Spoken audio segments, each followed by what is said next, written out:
Welcome, everyone. Today, we're going to do things a little differently. Forget the lecture. We're diving into the world of human resource management with a pop quiz challenge. Let's see how well you really know what makes a great workplace tick. So, you think you've got HR figured out? It's a world that's so much more than just hiring and firing. We're about to put that knowledge to the test. Ready to dive in? Let's get started. We'll kick things off with the absolute basics. This first section is all about the foundational concepts of human resource management, or as you'll hear it called, HRM. All right, question 1. Which of the following is not a core function of HRM? Is it A, recruitment, B, training, C, auditing, or D, performance appraisal? Now, 3 of these are the bread and butter of HR's daily work. 1 is kind of the odd one out. Go ahead and lock in your answer. If you chose C, auditing, you're correct. You see, while HR manages a company's most valuable assets, its people, formal auditing is really a financial or operational function. It's about the numbers on a spreadsheet, whereas HRM is all about the processes that support the people. Okay, so we know what HR does. Now let's look at how they do it.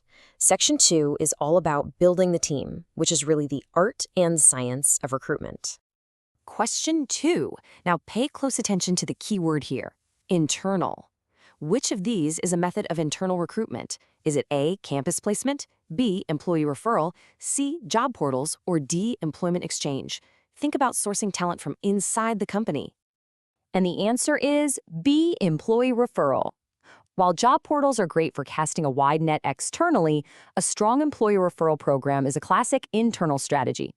It leverages the talent and the networks you already have right there inside your walls. Okay, so you've hired someone. Now what? The job isn't done, not by a long shot. The next crucial phase is all about nurturing that talent. This section focuses on growing and developing your people. Keeping employees motivated is a huge challenge. One tool in the HR toolkit is something called job enlargement. But what does it actually mean for engagement? Does it mean A, increasing their pay? B, adding more tasks of a similar nature? C, promoting them to a higher position? Or D, reducing their workload? Think carefully on this one.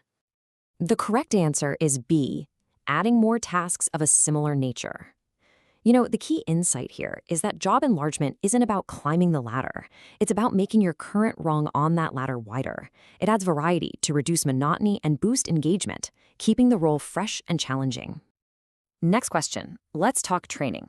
Companies use a ton of different methods to develop their staff. Which of these is not a real type of HR training? Is it A, induction training, B, refresher training, C, vestibule training, or D, exit training? If you chose D, exit training, you got it. While companies absolutely conduct exit interviews, there's no such thing as exit training.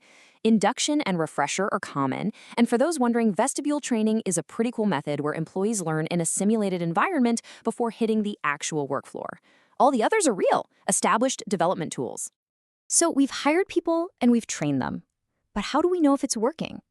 This next section is all about measuring the performance and the overall value that employees are bringing to the table. Every employee has goals they need to meet. What do you call the formal process for evaluating that performance? Is it A, job analysis, B, performance appraisal, C, job rotation, or D, training? The correct term is B, performance appraisal.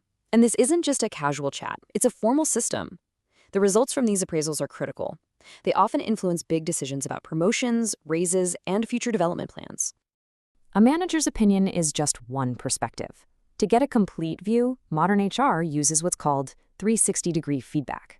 So, where does that feedback come from? Is it A, only the supervisor, B, just from peers and subordinates, or D, multiple sources, including supervisors, peers, subordinates, and even a self-assessment? And this slide illustrates the answer perfectly. It's D, multiple sources. As you can see, it's a full circle. Feedback comes from your supervisor, from your peers, from any subordinates you manage, and just as importantly, from a self-assessment. It creates a truly holistic picture of performance. Okay, let's zoom out. We talk about financial capital all the time. But what about people? What does the term human capital refer to? Is it A, machinery and tools, B, financial investments, or C, the collective skills, knowledge, and abilities of employees? The answer is C, human capital. This is such a powerful concept because it fundamentally reframes how we think about employees. They aren't just an expense on a spreadsheet. They are the company's most valuable, appreciating asset, the collective engine of skill, knowledge, and innovation that drives everything forward. And for our final section, we're zooming all the way out. How do all of these individual functions, recruiting, training, appraising, connect to the company's overall mission and vision? This slide perfectly contrasts the two sides of HR, the daily operational tasks versus the forward-looking strategic functions. So our next question is, which of these is a strategic function of HRM? Workforce planning, payroll processing, or attendance tracking? And the answer is workforce planning. See, payroll and attendance are absolutely critical, but they're about managing the present. Strategic HRM, like workforce planning, is about predicting the future and making sure the company has the talent it will need 1, 5, or even 10 years down the line. Okay, this is it. Our final question. After all the recruiting, training, and planning, how does HRM truly contribute to an organization's success? Is it A, reducing the employee count, B, ignoring employee feedback, or C, aligning human resources with strategic goals? And the final answer is C. At its core, the most important job of HRM is aligning all its people-related activities directly with the organization's mission. When your people strategy and your business strategy are in perfect sync, that's when you create a winning organization. So that leaves us with one final thought. Is HR simply an expense on a balance sheet, or is it the single most valuable investment a company can make? Thanks for playing along.